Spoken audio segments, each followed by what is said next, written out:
Okay, I have a question for you. What is going on between this MAFS AU bride and Channel 9? I think there's something they're trying to tell us. She's so lovely. Hello, I'm Wilko, and this is Rehashed. The bride I'm talking about is Katie Johnson, and she had a remarkably shitty time on Married at First Sight Australia Season 12. Mostly because she wasn't... Short, petite, blonde or brunette. Yes. Short, petite and blonde. Unfortunately, she just didn't tick the boxes for him. Tim Grommy, her TV husband, did not get what he ordered, which ended up being a TV producer's dream scenario. It's just totally not what I wanted. Katie didn't give him that initial spark that he deserved, that's what he signed up for. He put it on a sheet. He was really put out by it. Like, I don't want to be here. I'm just like...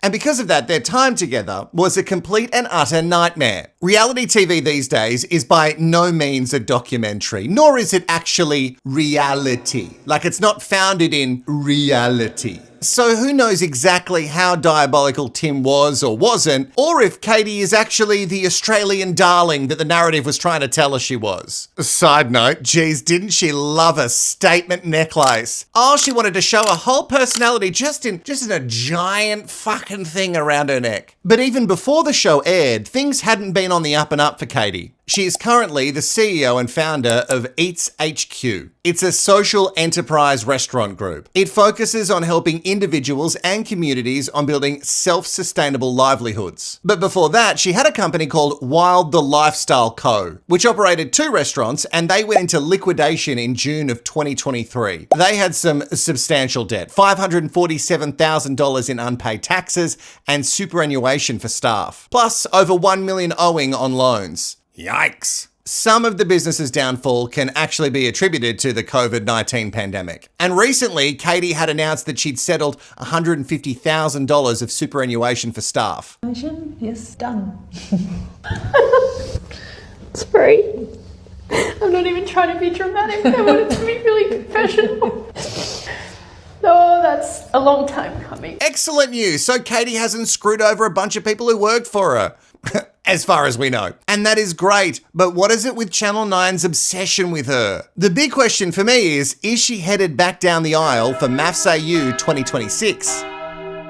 Since being on Married at First Sight at the start of this year, she has featured on A Current Affair twice. The first time was to talk about, obviously, her shitty time on Married at First Sight and to give some more background into her life, but also share some really traumatic things that she's faced. I tried to go to sleep and then I was pinned down by my arms and I couldn't move and I just got so scared and I froze.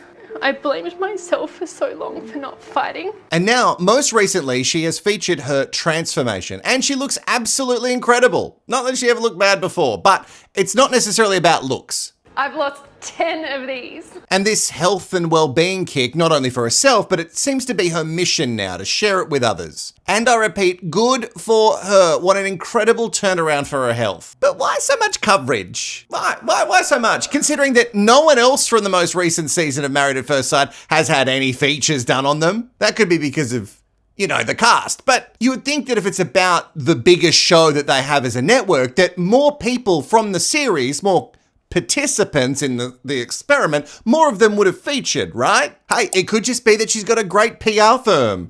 Whoever DL Comms are, good for you. You guys are doing a great job if it's really your doing. But it is suspicious to me. And it begs the question, has Nine, and by extension the production company Endemol Shine, have they given in to public pressure? And is Katie going to be a returning bride on Married at First Sight? Maybe just a little husband redo? I guess it couldn't be worse than the first time round, right? You just sat down and said, there's no spark. I wasn't feeling a spark all day. Now, with all the spoilers, and geez, there are so many, some of these outlets just have to fucking stop. I understand that we love the show for all of its trash, certainly not for its truth, but stop showing us all the people who are getting married to each other. We want some elements of surprise. With all these spoilers, I haven't seen Katie featured, and it might be that they're actually keeping her pretty locked down, or she's not in it. You just never know. Like, even the Today Show did a story about Katie's story on a current affair, and it all just feels like a little bit filler. Like, are you just trying to put her in front of our face so we remember who she is? Zero shade on Katie's story and her transformation, and I'm sure it inspires people.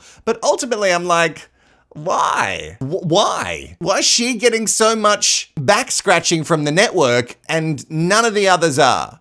Oh, there's also this. Yeah, there's some exciting things coming. And Good. It is a worldwide phenomenon. You know, people love it overseas, and England is massive. Yeah, so you might be on my way there soon. I knew it. What does any of that even mean? And if she is really headed back to MAFS AU again, reality TV bliss, my question would be, why?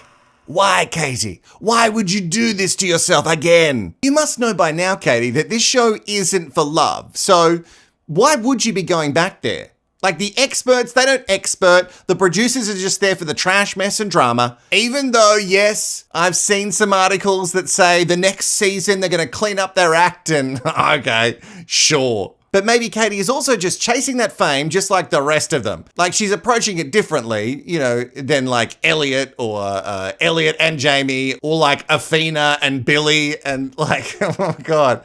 Actually, I think I need to do a video about all of the relationship catfishing. Would it be called catfish? Would it be called relationship catfishing? It could just be great PR. It also might be a slow news week. Or maybe there's just like heaps of like human interest in Katie's story. But there's just something inside me that says,